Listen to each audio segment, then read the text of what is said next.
Hi, and welcome back to Philosophy with Phil, with me, Phil Cohen. Hope you had a great Pesach. This is, before Pesach we had a video about the four dimensions of God, if you like, the way the Judaism approaches God, and we talked about Baruch, Kodesh, Emes, and Echad.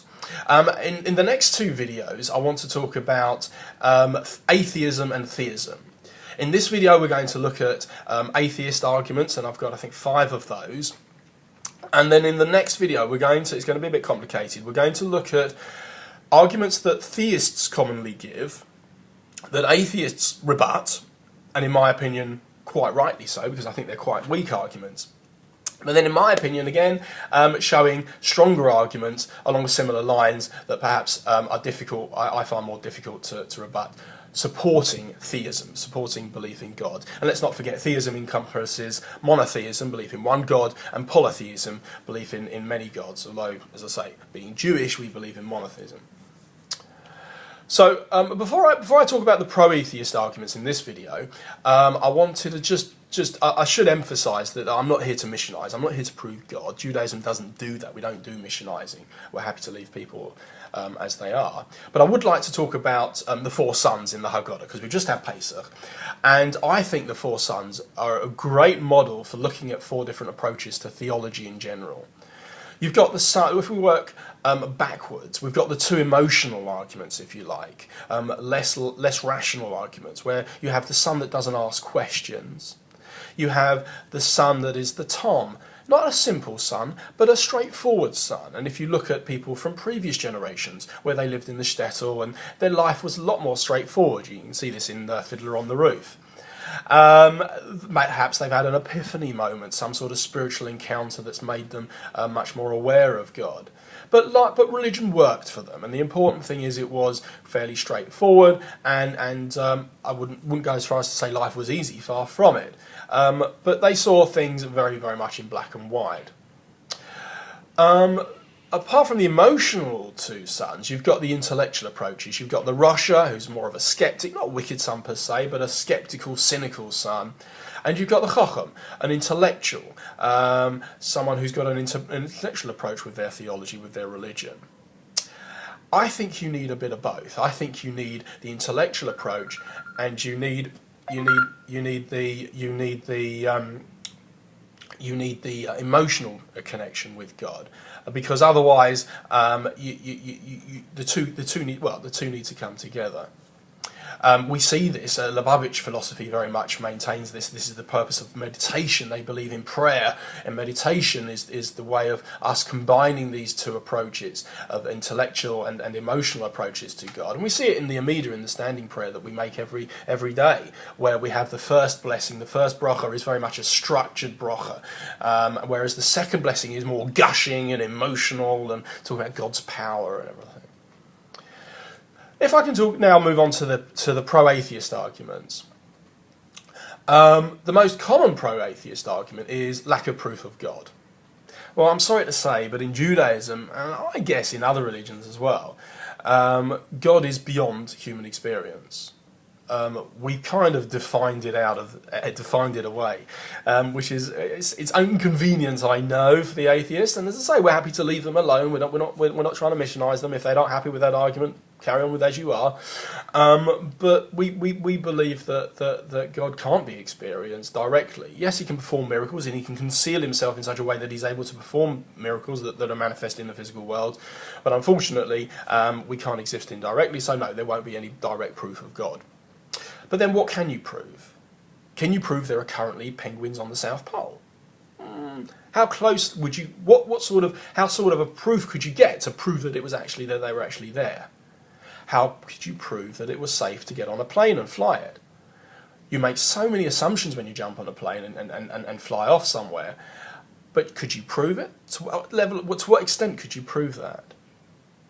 I just want to dispel a myth as well, that there's a sort of body of knowledge that we can prove, and that there's a body of knowledge that we can't, and that sort of religion, we bridge that gap with a leap of faith. Judaism doesn't believe in faith. We believe in knowledge, and we believe in bridging the gap between what we know and what we believe as closely as possible. And it's our obligation to study and to further our knowledge in that endeavour. The second argument: theism or religion is incompatible with science. Again, I have to admit, they're very different approaches to knowledge. I don't know if it actually happened, but there is a dialogue between the poet Wordsworth and Isaac Newton. Isaac Newton, when he published his laws of optics, showed that light can be diffracted through a prism and can produce the colours of the rainbow. And Wordsworth was saying, well, you've ruined all the excitement and the beauty of a rainbow that only can be expressed through art and through literature. And Newton was saying, well, no, I haven't. All I've done is described it. You go ahead and explain it, and you give it beauty. It doesn't detract. The definition, the science, doesn't detract from the beauty of nature. But yes, going back to the incompatibility with science, religion is compatible with science. They follow two very different approaches. Science is a deductive approach, where conflicting theories and hypotheses are disproven until you find the right one that works.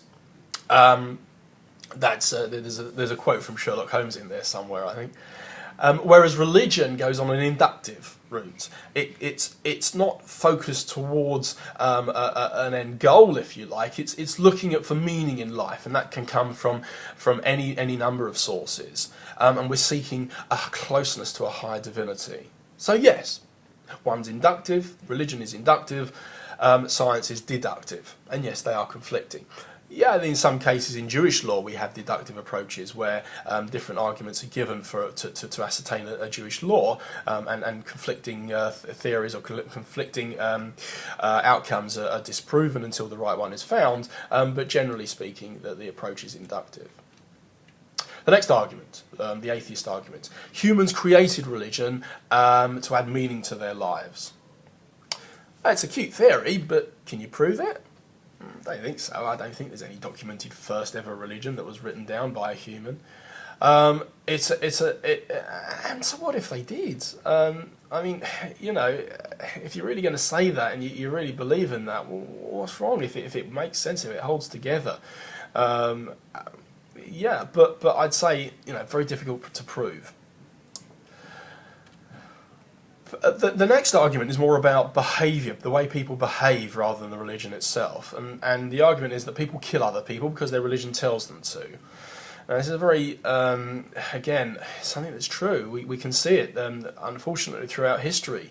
Other religions, you know, you got to put your hands up, guys. Islam, Christianity has advocated conversion by the sword. There have been some very bloody and brutal wars implemented in the name of religion, although I should point out there was often a territorial or a political undertone to these wars that motivated them as well. Yeah, it's not great. But then Judaism hasn't really undertaken that many wars. We've had some territorial wars in Israel, and we've had many defensive wars in Israel, but none, not many in the name of a religion. We've certainly not gone out to convert people, and we've not said our religion tells us to. It's more been a case of self-defense.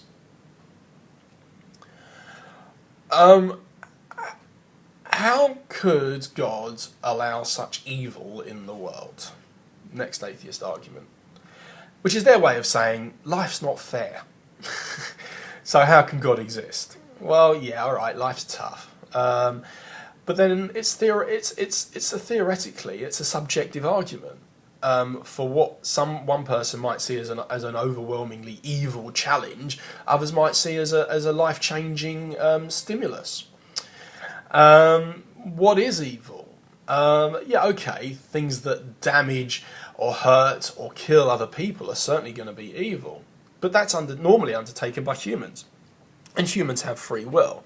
If they didn't, then the atheists have come back on that and say, well, why don't we have free will? So people do have free will. But then again, they point to natural disasters and say, well, why does God allow natural disasters to happen? To be honest, I think that's a very weak argument. I don't think there's a lot you can say to that, really. These things can normally explain by meteorological circumstances. I wouldn't say they do prove or disprove God, to be honest with you. I can't see how they prove it one way or the other. The next argument, again more about behaviour than about the actual theology, is that theists are closed-minded, and to be honest I have to sometimes agree. If you were to walk into a maths class at university and start saying, well, and asking the professor, why is 1 and 1 2, or questioning some of the fundamentals of geometry, he'd kick you out of the class and just send you back to primary school.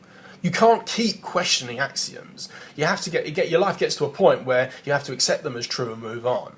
So for many theists, yeah, they've kind of moved on from there, and we assume that they assume that what the axiomatic principles of their faith, Maimonides put down 13 of them, are actually taken as read. If you believe something to be true to that level, you will live your life that way, and so it will make you, in some extent, closed-minded. If you believe something to be true, you'll want to pass it on to your children, for example. And that's another bugbear with atheists is faith schools. How are we brainwashing our children? Well, to be honest with you, there are some philosophies out there that I'd like to keep my kids away from. I think there's some nasty stuff out there, and to shield them from that, I make no apologies for it. It's very well documented that there is a lower rate of teenage pregnancy in faith schools, a lower rate of alcoholism and drug abuse, and sexual abuse as well in these schools. So to shield your children from that is not something I make an apology for. And to say that they're in any way monolithic is, I think, also unfair. Many faith schools have people from a range of ethnic backgrounds, nationalities and backgrounds, from cultures. Just because you believe in a religion doesn't make you two people believing in the same religion doesn't make them in any way the same. So I'd like to end this part of the video on the atheist arguments. I hope that's helped you in some way. The next video will be more looking at theist arguments. Thanks a lot. Bye.